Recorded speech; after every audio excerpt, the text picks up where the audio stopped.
नमस्कार किसान भाइयों, खेती पर आधारित कार्यक्रम कृषि दर्शन में आपका स्वागत है। आपके साथ मैं हूं श्रीकांत सोनी। किसान भाइयों, इस कार्यक्रम के माध्यम से हम आपको खेती से जुड़ी हर छोटी बड़ी खबरों से रूबरू करवाते हैं। किसान भाइयों, वर्षा काल चल रहा है और वर्षा काल में पौधरोपण बहुत ही सरलता से किया जा सकता है और पौधरोपण और उसका संरक्षण किस तरह से किया जाए, इसी पर हम जानकारी प्राप्त करेंगे। तो चलिए सुनते हैं पर्यावरणविद सुनील दुबे से पौधरोपण और संरक्षण कैसे किया जाए। नमस्कार, मैं अंतर्राष्ट्रीय पर्यावरण योद्धा वृक्ष मित्र सुनील दुबे, पर्यावरणविद, कृषि दर्शन। हम हमारे किसान भाइयों के लिए कुछ ऐसे प्रोग्राम्स लेके आए हैं जिनमें उन्हें 4 महीने फसल का इंतज़ार ना करना पड़े और वे जल्दी से जल्दी हर महीने कुछ ना कुछ अर्निंग करें, उन लोगों को कुछ ना कुछ पैसे मिलते रहें। इसके ऊपर एक छोटा सा कार्यक्रम है। मैं बताना चाहूँगा कि यदि हम मूंग लगाते हैं, चना लगाते हैं, मसूर लगाते हैं तो हमें 3 से 4 महीने का इंतज़ार करना पड़ता है। लेकिन यदि किसान भाई फूलों की खेती करेंगे तो उनको बहुत जल्दी जो है वो पैसे मिलने लगेंगे। इसके अलावा यदि आप जो हैं वो फल लगाएं, फलों की पैदावार लें। अनार आजकल 2 साल में फल देने लगता है। इस तरीके से यदि हम मेड़ों के ऊपर यहाँ से वहाँ तक अनार लगा देंगे तो हमको ज़्यादा से ज़्यादा पैसा मिलने लगेगा और हमारी जो है वो अर्निंग होने लगेगी। हमें 4 महीने इंतज़ार नहीं करना पड़ेगा। इसके अलावा बहुत अच्छी दूसरी चीज़ें भी हैं। हम औषधियाँ लगा सकते हैं। औषधि जो है, मैं बताना चाहूँगा कि शक्तिवर्धक औषधि सतावर से जो है हम बहुत ज़्यादा पैसा कमा सकते हैं। बाज़ार मूल्य इसका बहुत अधिक है। 80 रुपये 100 ग्राम से लेके 120 रुपये 100 ग्राम तक शतावरी जो है वो बाज़ार में बिकती है चूर्ण के रूप में। यदि हम इसको लगाते हैं, वर्ष में एक बार हमने इसको लगाना है, सालों साल तक जो है इससे हमें जो है वो पैदावार मिलती रहेगी। हमें कुछ नहीं करना है। और ये है शतावर, आपको दिख रही होगी, ये शतावरी है।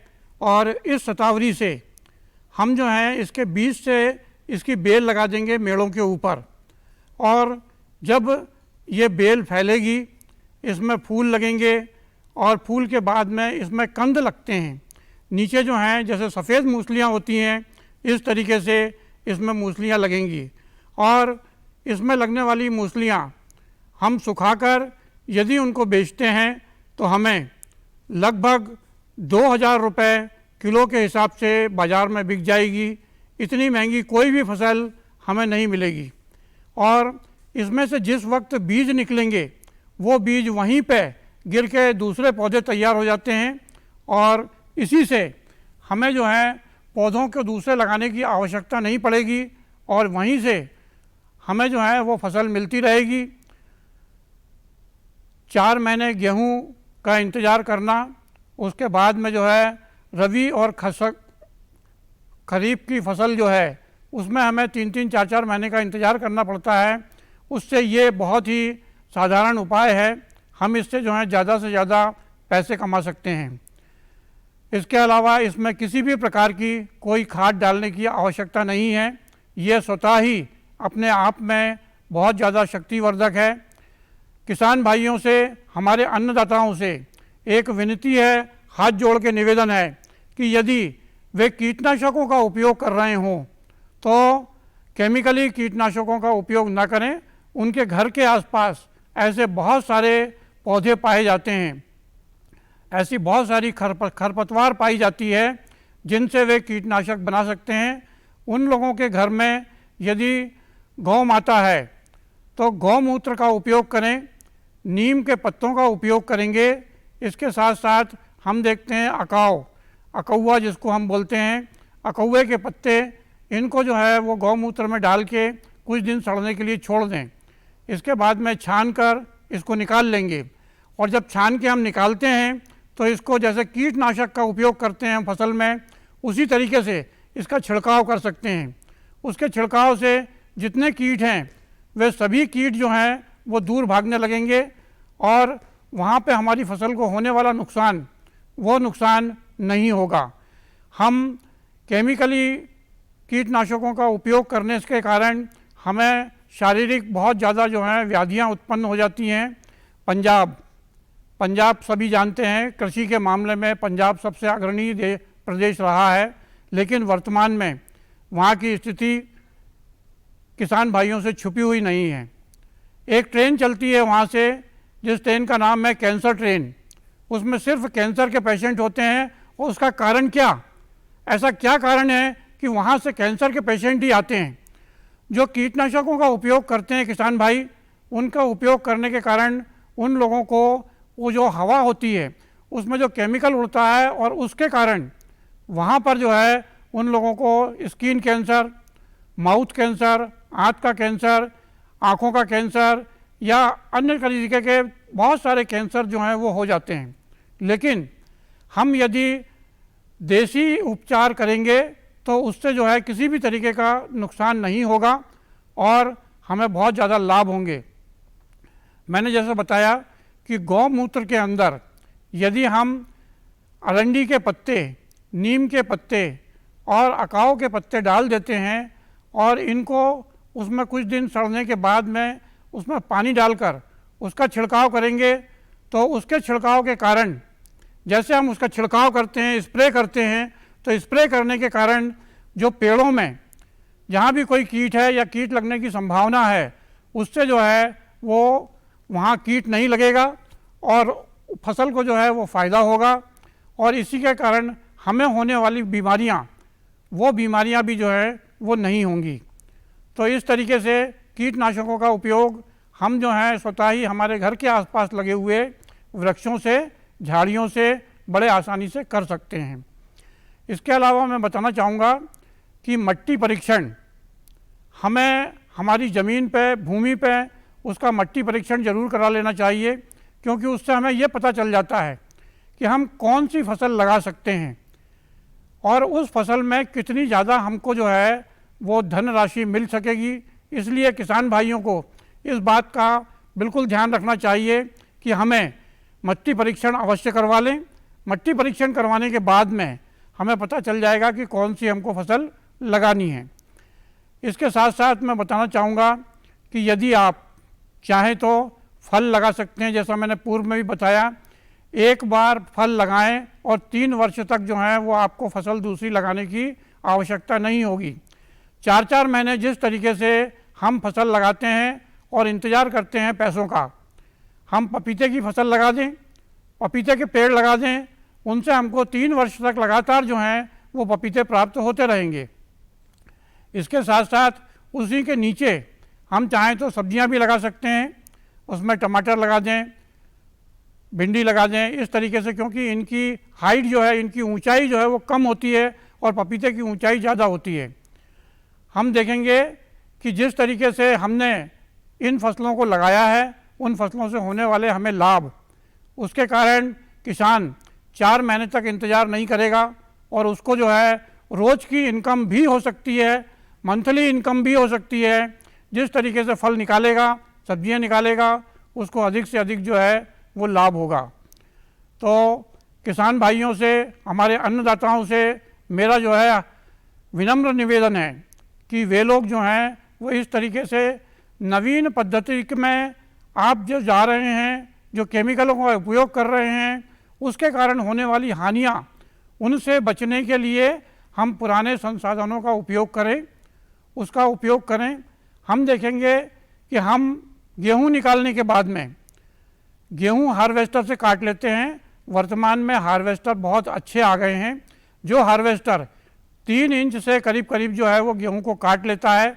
जिस तरीके से हमने देखा कि हार्वेस्टर से गेहूं कटा और वो गेहूं कटने के बाद में करीब 8 से 10 इंच ऊपर छूट जाता है और हमारे किसान भाई उस जगह पर उसको निकालना उचित नहीं समझते हैं। तो ये रखें कि हमको उसको निकालने की आवश्यकता ही ना पड़े, क्योंकि जब गेहूं पराली के रूप में वहाँ रहता है खड़ा और हम उस पर आग लगा देते हैं, उस आग लगाने के कारण क्या होता है कि वहाँ पर जो नीचे जीव होते हैं, वे जीव सभी जो हैं वो नष्ट हो जाते हैं, जो खाद बनाने का काम करते हैं, हमारी फसल को बहुत ज़्यादा फ़ायदा पहुंचाते हैं, वे जीव नष्ट हो जाते हैं और उसके कारण प्रदूषण होता है, वायु प्रदूषण होता है, कार्बन बढ़ता है और वहाँ से उड़ने वाला वो पराली का कचरा 1-2 नहीं 50 और 100 किलोमीटर दूर तक उड़ता हुआ चला जाता है, जिसके कारण वातावरण में बहुत ज़्यादा प्रदूषण होता है। तो हमारे किसान भाई वायु प्रदूषण को रोकें और पराली न जलाकर, हम जब दोबारा हार्वेस्टर नहीं चलाकर हम हाथ से अगर कटवाते हैं वो हमें महंगा पड़ता है, इसलिए हार्वेस्टर, नए हार्वेस्टरों का उपयोग करें जो 3 इंच के करीब जो हैं वो काट देते हैं। जैसे पहले हम हाथ से काटते थे, उसके बाद में ट्रैक्टर का उपयोग करके बखर लेते थे, वैसे ही कर लेंगे तो वो कचरा अंदर खाद बन जाएगा। हमको जो वहाँ पर मैग्नीशियम, पोटेशियम और कार्बन की आवश्यकता पड़ती है, वे सारी पूर्तियाँ जो हैं वही कचरा जो निकला हुआ है वही उसका जो है वो उपयोग होता रहेगा और खाद बनती जाएगी। इस तरीके से हम खाद भी बना लेंगे। अपनी जैविक खाद का उपयोग करें। जैविक खाद जो है वो हमारे लिए बहुत ज़्यादा ज़रूरी है। हम जितना फर्टिलाइज़र का उपयोग करते हैं, हम डालते हैं उसके अंदर यूरिया डालते हैं जो है भूमि को नष्ट कर रहा है। यूरिया आज के समय में हमने इतना खा लिया है, फसलों के माध्यम से खा लिया है, अनाजों के माध्यम से खा लिया है कि उस यूरिया को यदि हम ब्लड टेस्ट कराते हैं हमारा, तो यूरिया की मात्रा बहुत ज़्यादा मिलती है और यूरिया ज़्यादा बढ़ जाने के कारण किडनी जो है उस पर इफ़ेक्ट होता है। तो किसान भाई ध्यान देंगे कि किसी भी तरीके से हमारे शरीर को ही नहीं, हमारे देशवासियों के शरीर को, किसी को भी जो है वो नुकसान ना हो और हम अच्छी से अच्छी फसल जो हैं वो ले सकें। इसलिए हमको किसी भी तरीके से रासायनिक खादों का उपयोग ना करते हुए हमको उन खादों का उपयोग करना है जो हमारे यहाँ पाई जाती हैं। हम गोबर की खाद का उपयोग कर सकते हैं। इस तरीके से यदि वो ऑर्गेनिक खेती करेंगे तो उनको बहुत ज़्यादा फसल का कीमत मिलेगी, बहुत ज़्यादा पैसे मिलेंगे। यदि वह सब्जियां भी लगाएंगे ऑर्गेनिक तो उनको ज़्यादा से ज़्यादा जो है वो पैसे मिलेंगे। सिर्फ उनको इतना ही करना है कि ऑर्गेनिक खेती है, हमने इसके ऊपर फर्टिलाइज़रों का उपयोग नहीं किया है और हमने ये फसल लगाई है। व्यापारी आपसे स्वतः ही उस फसल को ले जाएगा और आपको ज़्यादा से ज़्यादा उसका जो है वो मूल्य मिलेगा। इसलिए आप देखें, और अच्छी खेती के लिए हमें सिर्फ इतना ही करना है कि घर में खाद पैदा करें। आप गोबर से जो है वो खाद बना सकते हैं। किसान भाइयों, यहाँ रुकेंगे छोटे से ब्रेक के लिए, जल्द हाजिर होंगे, आप बने रहिए हमारे साथ।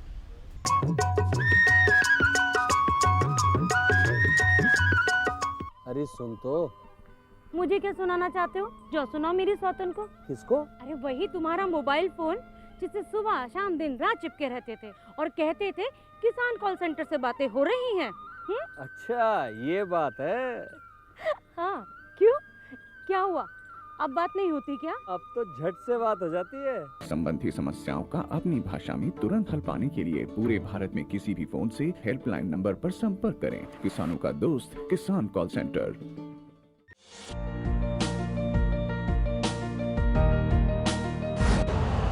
यूरिया का स्वदेशी उत्पादन 70 लाख टन बढ़ाने के लिए 6 उर्वरक संयंत्रों का उद्धार किया जा रहा है।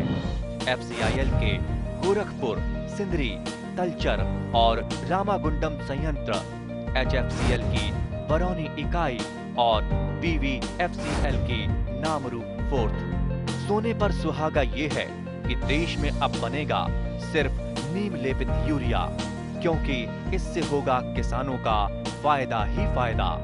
अनाज का उत्पादन 10% तक बढ़ेगा, बढ़ेगी 10 से 15% नाइट्रोजन क्षमता।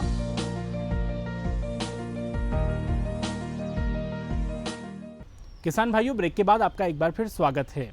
किसान भाइयों, प्राकृतिक खेती बहुत ही आसानी से की जा सकती है और सरकार इसको बढ़ावा भी दे रही है। रसायन मुक्त खेती को प्राकृतिक खेती कहते हैं और प्राकृतिक खेती करते समय किन किन बातों का हमें ध्यान रखना चाहिए, और किसान भाइयों प्राकृतिक खेती को आप लाभ का धंधा कैसे बना सकते हैं, देखते हैं इसी पर आधारित एक लघु फिल्म।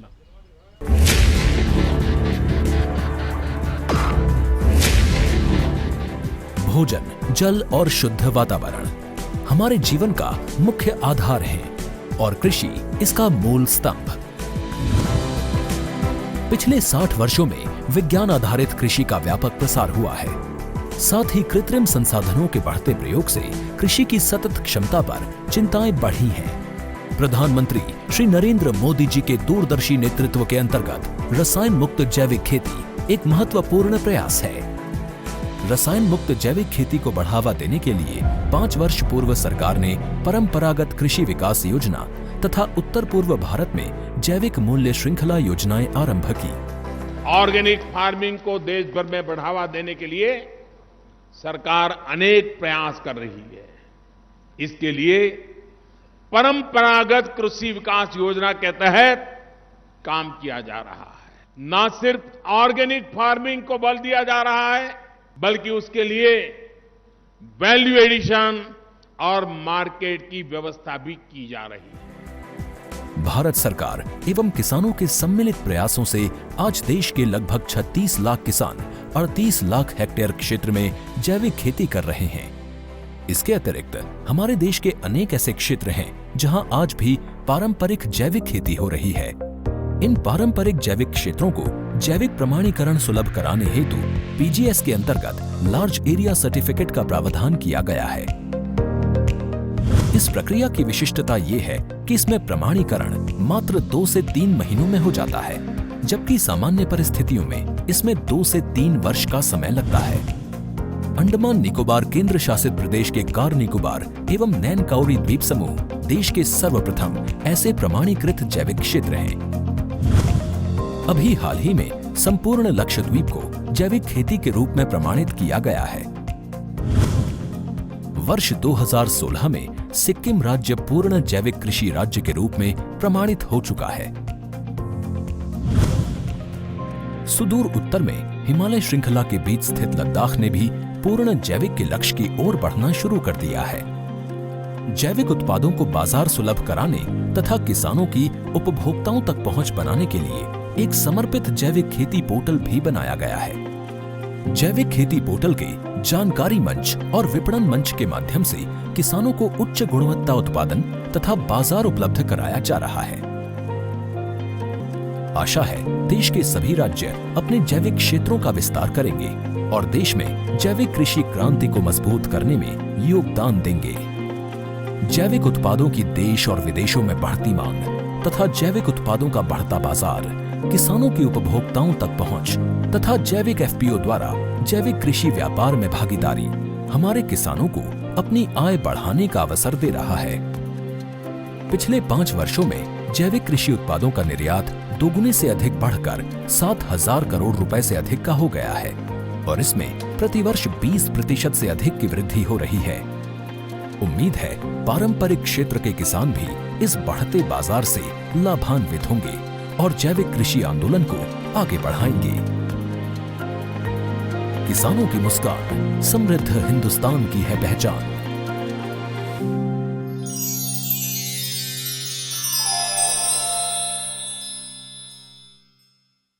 तो किसान भाइयों, इस फिल्म के माध्यम से हमने जाना कि प्राकृतिक खेती करते समय किन किन बातों का हमें ध्यान रखना है और किस तरह से इस खेती को हम अपनाकर एक अच्छा मुनाफा, एक अच्छा लाभ कमा सकते हैं।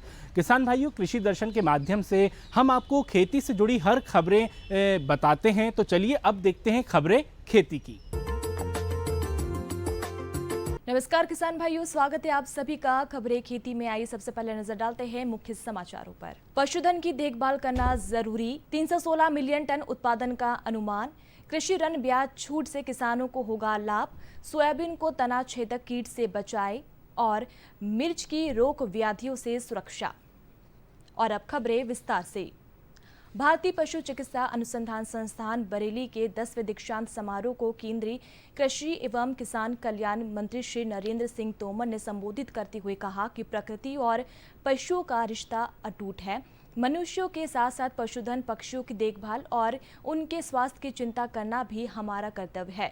पशुओं का अपार महत्व है, इसीलिए पशुओं को हम पशुधन कहकर ही संबोधित करते हैं। इस मौके पर श्री तोमर ने कहा कि कृषि क्षेत्र की पूर्णता पशुपालन, मधुमक्खी पालन, मत्स्य पालन सहित अन्य संबंधित क्षेत्रों के साथ ही होती है। श्री तोमर ने बताया कि पशुओं को लंपी स्किन रोग से बचाव हेतु हाल ही में स्वदेशी वैक्सीन लॉन्च की गई है। संस्थान की ओर से श्री तोमर ने उपाधियां व पुरस्कार भी वितरित किए। केंद्रीय कृषि और किसान कल्याण मंत्री नरेंद्र सिंह तोमर ने वर्ष 2021-22 के संबंध में प्रमुख फसलों के चौथे अग्रिम अनुमान जारी किए हैं। देश में रिकॉर्ड 316 मिलियन टन खाद्यान्न उत्पादन का अनुमान है, जो 2020-21 के दौरान पैदा होने वाले खाद्यान्न की तुलना में 5 मिलियन टन अधिक है। चावल, मक्का, चना, दलहन, सफेद सरसों और काली सरसों, तिलहन और गन्ने का रिकॉर्ड उत्पादन होने का अनुमान लगाया गया है। श्री तोमर ने कहा कि रिकॉर्ड उत्पादन केंद्र सरकार की किसान अनुकूल नीतियों और किसानों तथा वैज्ञानिकों के अथक परिश्रम का ही नतीजा है।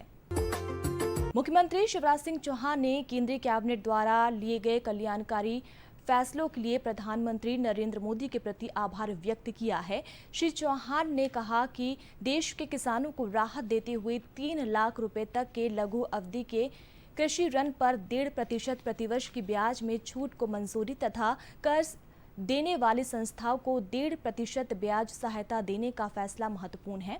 श्री चौहान ने कहा कि केंद्र सरकार द्वारा पूर्व में भी किसान सम्मान निधि में किसानों को लाभान्वित करने की महत्वपूर्ण पहल की गई।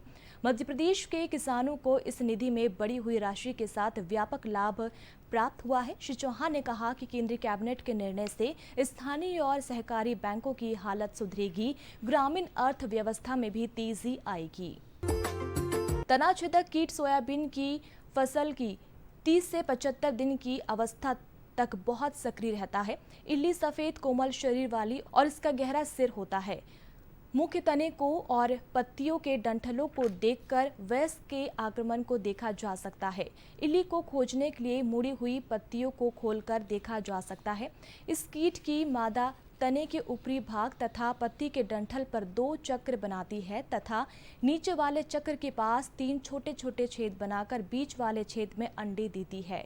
इल्लियाँ तने में सुरंग बनाकर नीचे की तरफ खाती हुई चलती है और इसे अंदर ही अंदर खोखला कर देती है, जिससे फलियों की संख्या और पैदावार में भारी गिरावट आ जाती है। इसके प्रबंधन के लिए प्रकाश की ओर आकर्षित होने वाले कीटों के निरीक्षण और सक्रियता के पूर्वानुमान हेतु 125 वाट मर्क्यूरी वेपर बल्ब को प्रकाश प्रपंच में लगाकर स्थापित करें। प्रतिदिन शाम को कम से कम 2 घंटे तक इसको उपयोग करें। रासायनिक नियंत्रण के लिए थायोक्लोप्रिड 21.7 एससी को 200 मिलीलीटर प्रति एकड़ या लैम्डो साइहेलोथ्रिन 4.9 सीएस को 100 मिलीलीटर प्रति एकड़ दर से पानी में घोलकर बनाकर छिड़काव करें। मिर्च की फसल को चुंडा मुर्दा प्रभावित करता है। इससे रोग का आक्रमण पौध रोपण के 20 से 25 दिन बाद हो जाता है। उग्र अवस्था में 80 से 90% क्षति होती है। रोग से प्रभावित पौधों की पत्तियां मुड़ जाती है तथा पत्तियों का आकार छोटा और पौधा बौना रह जाता है, जो कि रोग इसकी पहचान का प्रमुख लक्षण है। रोगी पौधों में फलों का बनना रुक जाता है, या तो फल बनते हैं वे विकृत या छोटे होते हैं। रोग नियंत्रण हेतु सर्वप्रथम रोग ग्रसित पौधों को उखाड़कर नष्ट कर देना चाहिए। रोगवाहक कीट को नियंत्रित करने के लिए इमिडाक्लोप्रिड 17.8 एसएल 3.0 ml प्रति 5.0 लीटर पानी में मिलाकर छिड़काव करें। इसके अलावा रोग प्रतिरोधक किस्मों का चयन भी इस रोग के नियंत्रण में लाभकारी है। तो किसान भाइयों, आज की खबरें खेती में इतना ही। दीजिए अनुमति। नमस्कार। किसान भाइयों, आज के कार्यक्रम में हमने जाना कि पौधरोपण कितना जरूरी है और पर्यावरण के लिए पौधरोपण और उसका संरक्षण बहुत ही आवश्यक है। इसी पर हमने प्राकृतिक खेती को भी जाना कि प्राकृतिक खेती करके हम किस तरह से लाभ का धंधा इसे बना सकते हैं। प्राकृतिक खेती को सरकार बढ़ावा भी दे रही है और साथ ही हमने खबरें जो खेती की है उनको भी जाना। तो किसान भाइयों, आज के कार्यक्रम में इतना ही। मिलते हैं अगले हफ्ते। नमस्कार।